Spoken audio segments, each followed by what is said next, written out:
Welcome to One Chapter, One Thought. I'm Pastor Chris from Lincroft Bible Church in New Jersey, and every weekday I read one chapter of the Bible and offer one brief devotional thought. Today's reading is from the book of Psalms, chapter 37. A Psalm of David. Don't worry about the wicked, or envy those who do wrong. For like grass, they soon fade away. Like spring flowers, they soon wither. Trust in the Lord and do good, then you will live in safety in the land and prosper. Take delight in the Lord, and he will give you your heart's desires. Commit everything you do to the Lord, trust him, and he will help you. He will make your innocence radiate like the dawn, and the justice of your cause will shine like the noonday sun. Be still in the presence of the Lord and wait patiently for him to act. Don't worry about evil people who prosper or fret about their wicked schemes. Stop being angry. Turn from your rage. Don't lose your temper. It only leads to harm. For the wicked will be destroyed, but those who trust in the Lord will possess the land. Soon the wicked will disappear. Though you look for them, they will be gone. The lowly will possess the land and will live in peace and prosperity. The wicked plot against the godly. They snarl at them in defiance. But the Lord just laughs, for he sees their day of judgment coming. The wicked draws their swords and strings their bows to kill the poor and the oppressed, to slaughter those who do right. But their sword will stab their own hearts, and their bows will be broken. It is better to be godly and have little than to be evil and rich. For the strength of the wicked will be shattered, but the Lord takes care of the godly. Day by day the Lord takes care of the innocent, and they receive an inheritance that lasts forever. They will not be disgraced in hard times. Even in famine they will have more than enough. But the wicked will die. The Lord's enemies are like flowers in a field. They will disappear like smoke. The wicked borrow and never repay, but the godly are generous givers. Those the Lord blesses will possess the land, and those he curses will die. The Lord directs the steps of the godly. He delights in every detail of their lives. Though they stumble, they will never fall, for the Lord holds them by the hand. Once I was young, now I am old. Yet I have never seen the godly abandoned, or their children begging for bread. The godly always give generous loans to others, and their children are a blessing. Turn from evil and do good, and you will live in the land forever. For the Lord loves justice, and he will never abandon the godly. He will keep them safe forever, but the children of the wicked will die. The godly will possess the land and will live there forever. The godly offer good counsel. They teach right from wrong. They have made God's law their own, so they will never slip from his path. The wicked wait in ambush for the godly, looking for an excuse to kill them. But the Lord will not let the wicked succeed, or let the godly be condemned when they are put on trial. Put your hope in the Lord. Travel steadily along his path. He will honor you by giving you the land. You will see the wicked destroyed. I've seen wicked and ruthless people flourishing like a tree in its native soil. But when I looked again, they were gone. Though I searched for them, I could not find them. Look at those who are honest and good, for a wonderful future waits those who love peace. But the rebellious will be destroyed. They have no future. The Lord rescues the godly.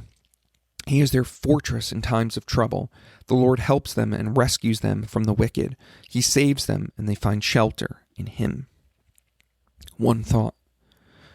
David teaches us how to live a happy and satisfied life in the beginning of this psalm. He says, number 1, don't envy the wicked in verses 1 and 7. Don't worry about the wicked or envy those who do wrong. Don't worry about evil people who prosper or fret about their wicked schemes. So one of the easiest ways for our happiness to be drained out of our lives is to envy the wicked. When we see the wicked winning, when we see those who don't care about God at all be prosperous, it's tempting to think to ourselves, well, that's not fair. I'm trying to follow you, God. What gives? But such comparisons only steal our joy. We must never envy the wicked. Why? Because it says like grass, they soon fade away. Like spring flowers, they soon wither. The prosperity of the wicked is short-lived. But instead, we must set our sights on eternity, on the kingdom of heaven. Don't store up treasures on this earth, but store up treasures in heaven. What doesn't matter, right? What doesn't matter if the wicked achieve some ease and comfort in this life, but only receive divine judgment for eternity in the next?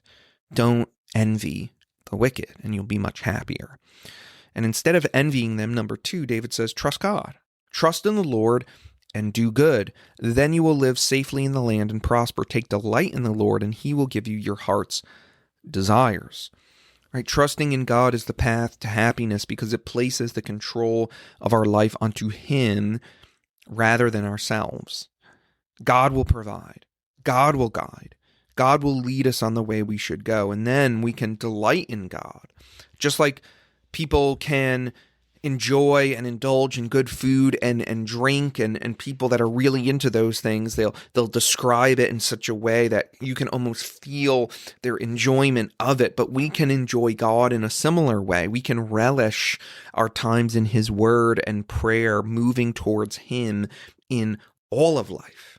And so instead of trying to cope with life on our own, we can develop this deeper prayer life to take everything to God in prayer and then truly enjoy him.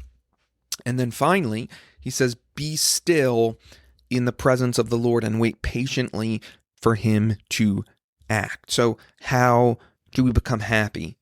Patience. And I love this image of being still in the presence of the Lord, because when we worry and fret, what do? We pace around the room. We mutter to ourselves. We throw ourselves into doing whatever distracting thing is right in front of us. And what David is saying here is relax. Take a deep breath. Just sit on the couch. Just be still. Wait on the Lord. We will be much happier when we learn this patience, and we wait on the Lord to act on our behalf rather than anxiously toiling for resolution on our own. So don't envy the wicked. Trust the Lord, relax, and be still. You'll be much happier when you orient yourself around these things than always trying to take matters into your own hands.